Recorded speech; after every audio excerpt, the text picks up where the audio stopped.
Bonjour à tous et bienvenue dans cette nouvelle vidéo.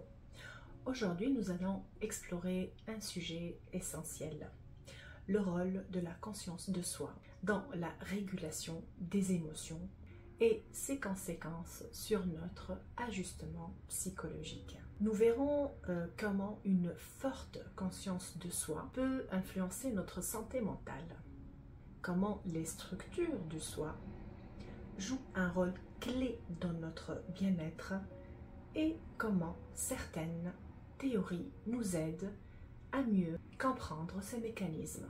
Pour commencer, intéressons-nous à un phénomène qui illustre parfaitement les effets négatifs d'une conscience de soi excessive, la dépression réactive. En d'autres termes, quand la conscience de soi devient un piège. La dépression réactive survient lorsqu'une personne perd une source importante d'estime de soi.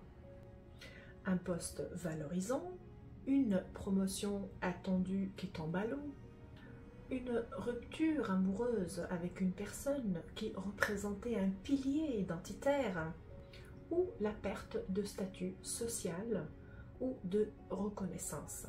Par exemple, être une figure influente dans une communauté, puis se retrouver exclu ou remplacé. Ces exemples illustrent à quel point certaines pertes peuvent profondément ébranler notre identité.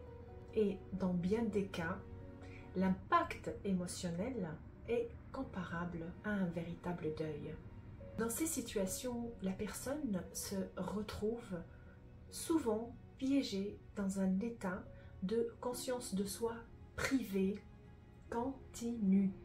Elle rumine en boucle ce qu'elle a perdu et se confronte sans cesse à l'écart douloureux entre son état actuel, la perte de la source de son estime de soi, de son équilibre, voire même de son bonheur, et son état souhaité retrouver ce qu'elle a perdu.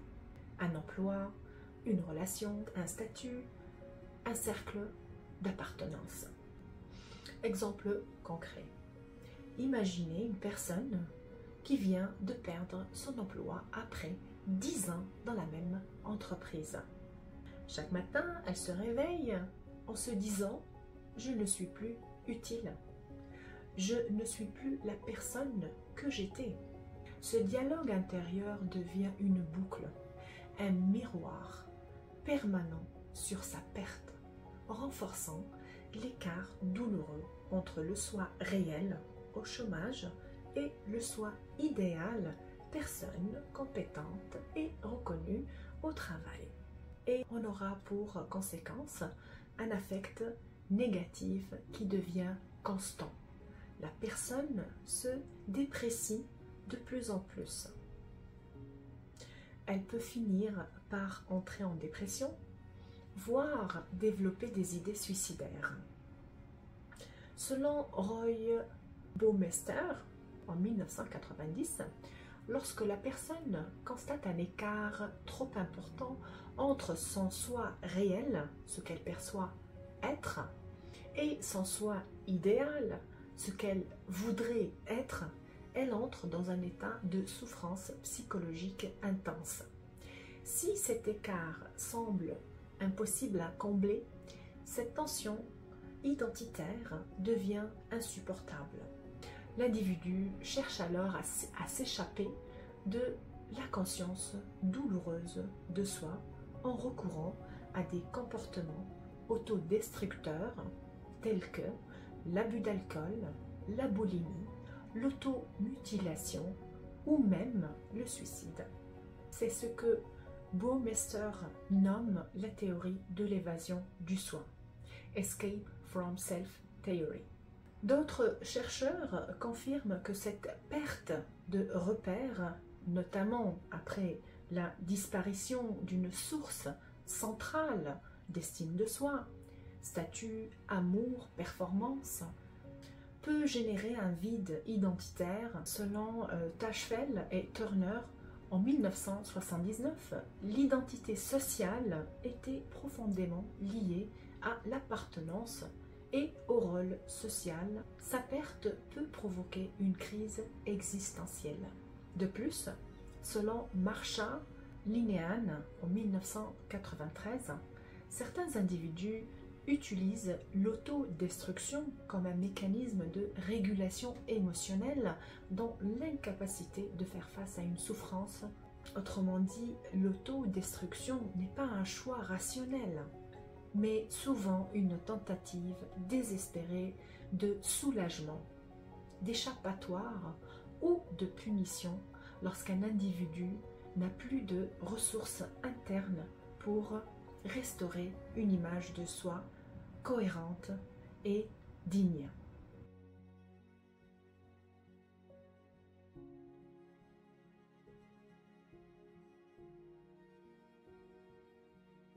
Ce phénomène montre à quel point une conscience excessive de soi, lorsqu'elle est mal gérée, peut avoir des conséquences dramatiques. Mais comment arrive-t-on à un tel état? Pour mieux comprendre, explorons maintenant les structures du soi et leur rôle dans notre santé mentale.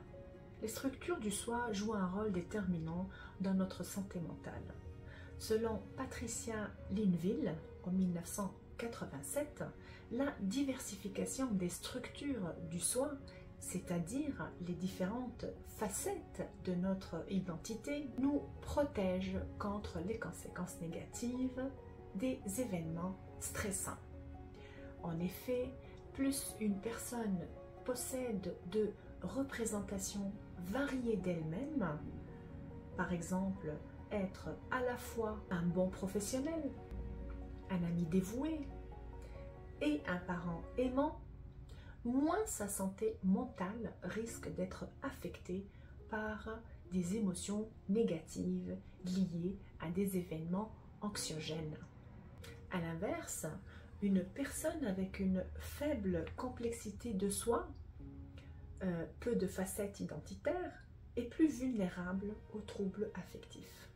Les sentiments négatifs vécus dans un domaine, comme un échec professionnel, peuvent facilement se propager à d'autres domaines, comme la vie familiale ou sociale, entraînant des émotions négatives généralisées et une altération sévère de la santé mentale.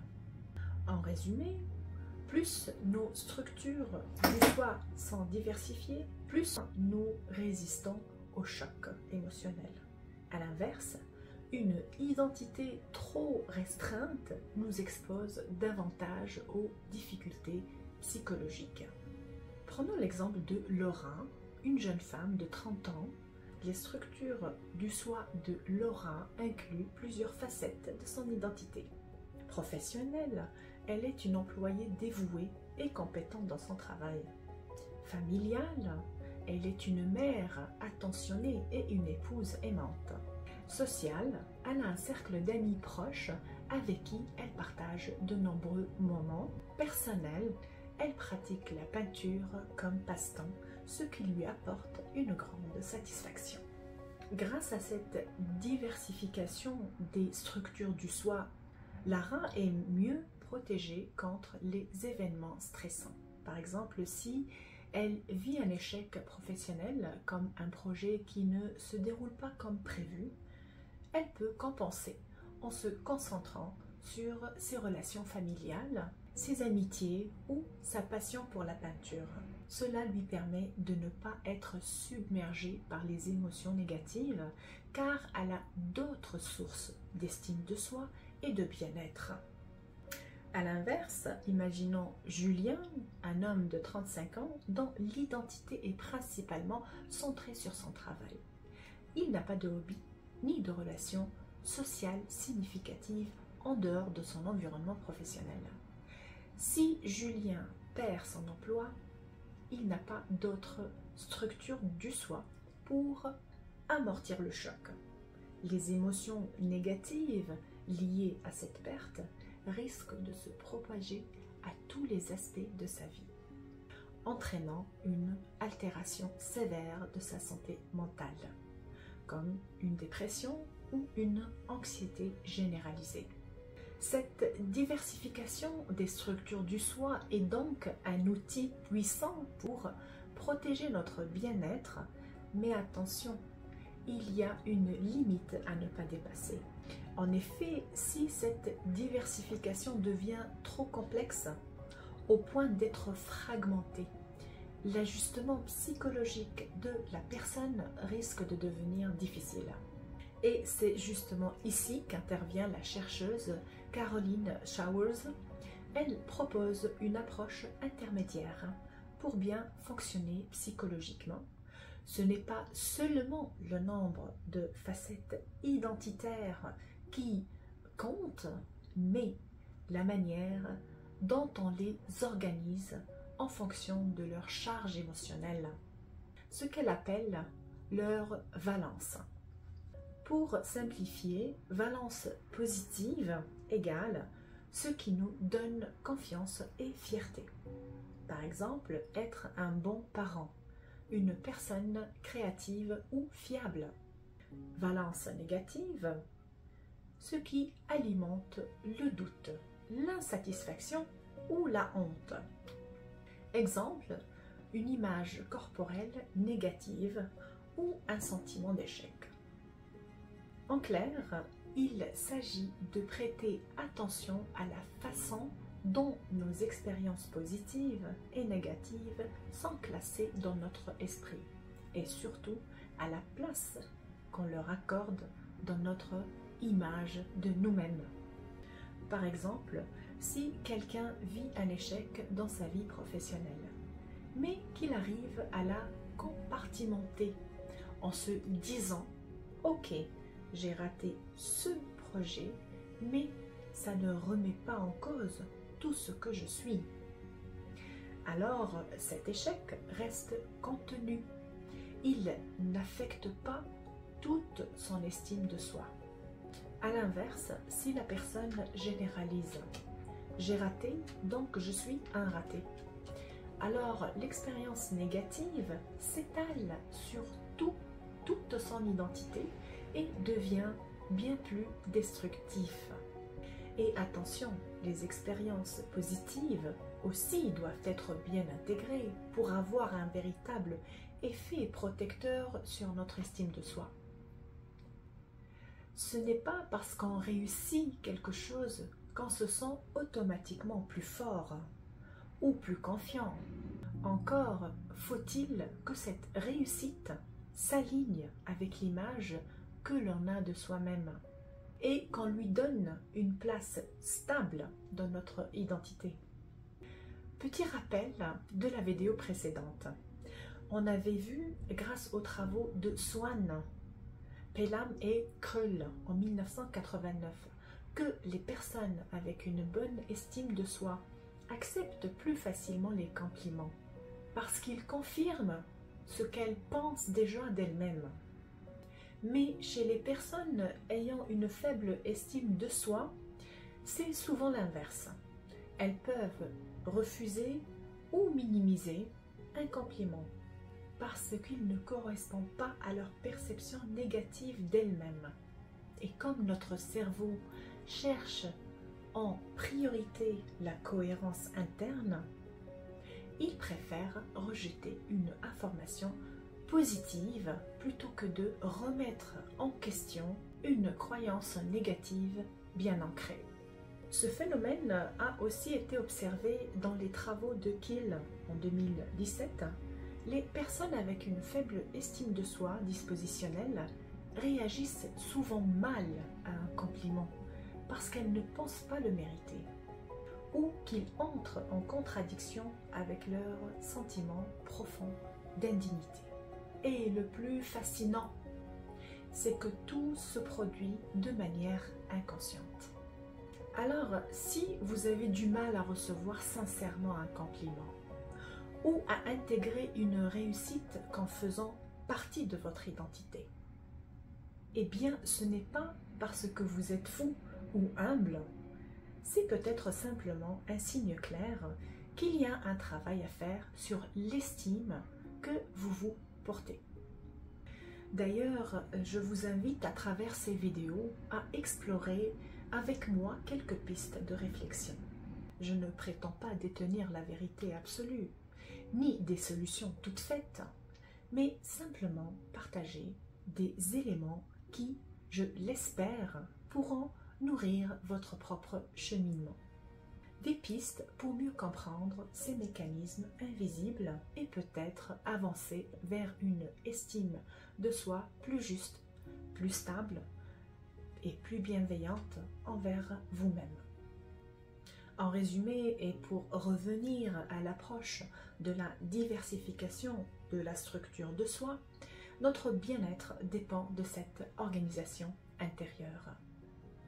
Si les blessures sont bien compartimentées, elles ne contaminent pas tout. Si les forces sont bien intégrées, elles deviennent des piliers stables de notre confiance.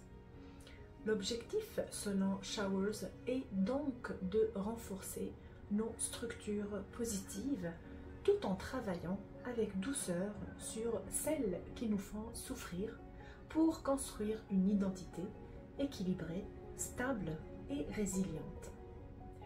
Maintenant que nous avons vu comment les structures du soi influencent notre bien-être, intéressons-nous à l'organisation optimale de ces structures.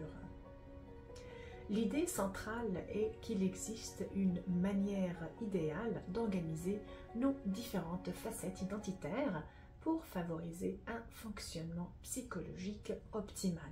Cela nous amène directement aux 3 théories de la structure du soi, qui nous aident à comprendre comment équilibrer et organiser nos structures du soi pour maximiser notre bien-être. Il s'agit des 3 théories de la structuration du soi suivantes. 1.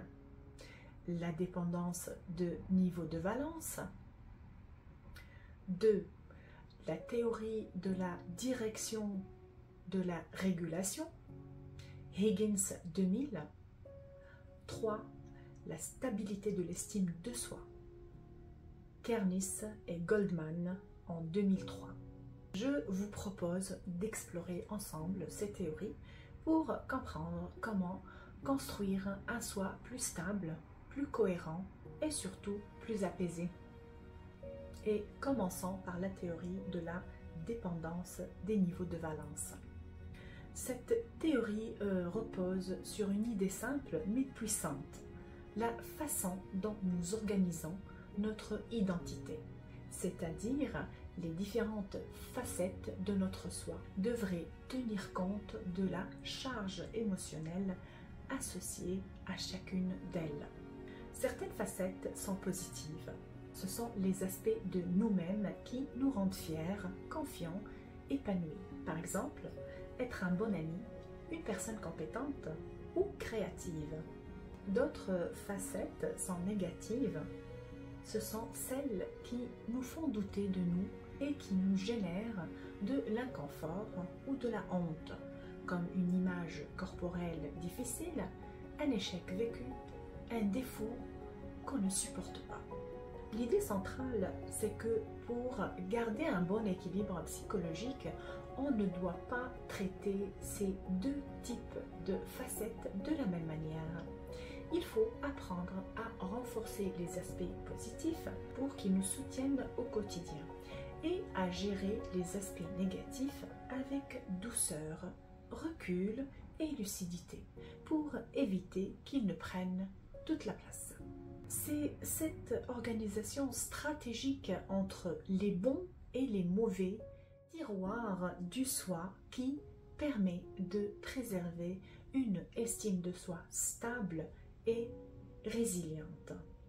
Pourquoi cette distinction est-elle importante? Toutes les facettes de notre identité n'ont pas le même poids sur notre bien-être psychologique. Par exemple, on peut se sentir compétent dans son travail, valence positive, mais en même temps avoir une image corporelle très négative, valence négative. Si ces 2 aspects ne sont pas bien séparés dans notre esprit, la partie négative risque de dégrader la partie positive. Autrement dit, le mal-être lié à notre corps peut finir par contaminer notre confiance professionnelle, un peu comme une tache d'encre qui se répand. Résultat, même les domaines dans lesquels on se sentait bien peuvent devenir source de doute et de mal-être. C'est pourquoi il est essentiel d'organiser nos différentes facettes identitaires de façon équilibrée pour éviter que les zones sombres n'éteignent la lumière des zones positives. Comment organiser les structures du soi de manière optimale? Pour bien équilibrer notre identité intérieure, il est important de gérer nos facettes positives et négatives de manière réfléchie. Voici 3 pistes simples et efficaces. Mettre en valeur ce qui nous rend fiers. Les aspects de nous-mêmes qui ont une valence positive, comme nos compétences, nos qualités humaines, nos réussites, doivent être en lumière et nourris constamment. Par exemple, si vous savez que vous êtes compétent, prenez le temps de vous le rappeler régulièrement. Utilisez cette force comme une base stable sur laquelle vous appuyez lorsque vous traversez des périodes de doute. Ces facettes positives de vous-même agissent comme de véritables piliers de confiance qui vous aident à mieux affronter les difficultés dans d'autres sphères de votre vie. Travaillez en douceur sur ce qui vous fait souffrir. Les facettes à valence négative, comme une mauvaise image de soi, un sentiment d'échec ou une insécurité, ne doivent pas être ignorées. Au contraire, il est important de les reconnaître sans les laisser prendre toute la place. Par exemple, si vous êtes mal à l'aise avec votre corps, vous pouvez commencer à prendre soin de vous avec bienveillance, en adoptant une alimentation plus équilibrée, en bougeant davantage ou en posant sur vous un regard plus doux et bienveillant. L'idée n'est pas de tout transformer du jour au lendemain, mais d'amorcer un changement positif à votre rythme. Trouvez un équilibre entre les deux valences, positive et négative. L'essentiel, c'est d'éviter que les aspects négatifs n'éclipsent tout le reste. Pour la deuxième théorie, celle de la direction et de la régulation, Higgins 2000. Cette théorie explore comment nos orientations motivationnelles, promotionnelles ou prévention influencent nos émotions, nos performances et notre bien-être. Elle introduit également le concept clé du FIT, F-I-T, qui décrit l'harmonie entre notre orientation personnelle et la situation dans laquelle nous nous trouvons. Voyons ensemble les orientations de promotion. Nous avons l'objectif d'essayer de bien faire une chose, de viser l'accomplissement et le succès. Puis, en deuxième lieu, il y a l'émotion associée, donc la joie en cas de succès. Exemple, réussir un examen avec une note de A, après une préparation rigoureuse. La personne ressent une grande satisfaction et une fierté car elle a atteint un objectif ambitieux. Voyons à présent les orientations de prévention qui, eux, ont pour objectif d'essayer de ne pas échouer, éviter les erreurs et les conséquences négatives. Émotions associées, soulagement en cas de succès. Exemple, réussir un examen qu'on ne peut pas échouer pour continuer ses études. La personne ressent un soulagement car elle a évité un échec potentiellement catastrophique. Ces orientations introduisent le concept du FI, F-I-T. Le FI se produit lorsqu'il y a une harmonie entre l'orientation personnelle d'un individu, promotion ou prévention, et les exigences de la situation dans laquelle il se trouve. Voici un exemple pour illustrer ce concept du FI. Supposons qu'une personne nommée Alex, qui a une forte orientation personnelle vers l'indépendance et l'autonomie. Cela signifie qu'Alex valorise la liberté de prendre ses propres décisions et de travailler de manière indépendante. Cette orientation personnelle est importante pour lui. Maintenant, imaginons deux scénarios différents. Scénario A, le scénario de la situation du FI. Alex travaille dans une entreprise qui encourage l'initiative personnelle et offre un environnement de travail flexible. Alex est autorisé à prendre des décisions importantes concernant son travail, à organiser son emploi du temps et travailler de manière autonome. Dans cette situation, il y a un FI entre l'orientation personnelle d'Alex et la situation professionnelle. Il se sent épanoui, motivé et heureux au travail. Son niveau de performance est élevé car il peut mettre en pratique ses valeurs et ses préférences. Scénario 2, le non-FI. Dans ce deuxième scénario, Alex travaille dans une entreprise très hiérarchique où les décisions sont prises par le management supérieur et il n'a que peu de liberté dans la gestion de son travail. Dans cette situation, il y a un manque d'alignement entre son orientation personnelle et la situation professionnelle. Alex peut se sentir frustré, stressé et moins motivé au travail. Sa performance peut en souffrir car il ne peut pas exercer son besoin d'indépendance. Ce scénario illustre comment le FI entre l'orientation personnelle d'Alex et la situation professionnelle a un impact sur son bien-être et sa performance. Lorsque le FI est présent, Alex se sent mieux et performe mieux, tandis que lorsqu'il y a un non-FI, il peut éprouver des difficultés et une performance réduite. En résumé, selon la théorie du FI de Higgins, l'alignement entre l'orientation personnelle et la situation influence notre bien-être émotionnel et notre performance. Cela met en évidence l'importance de trouver des environnements, des carrières ou des situations qui correspondent à notre valeur et à nos préférences pour optimiser notre épanouissement. Et vous, vivez-vous une situation de FI dans les domaines les plus importants à vos yeux?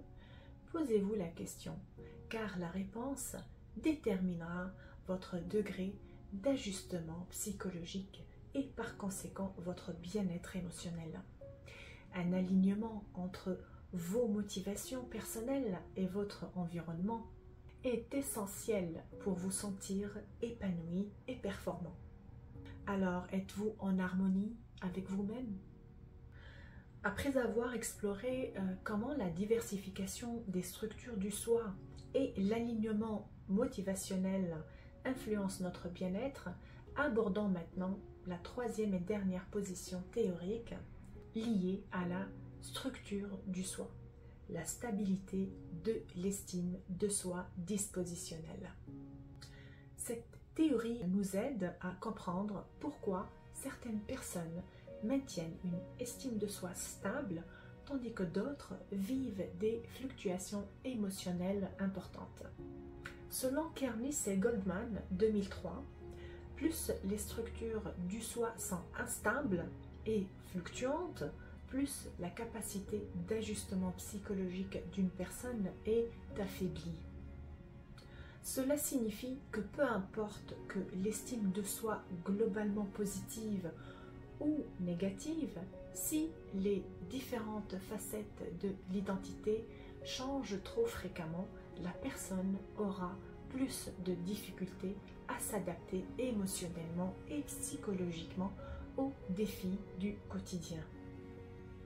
Par exemple, une personne peut se sentir aimable et intéressante lorsqu'elle est invitée à des sorties ou reçoit des messages. Mais si durant quelques jours, personne ne la sollicite, elle peut brusquement se percevoir comme sans valeur ou oubliée.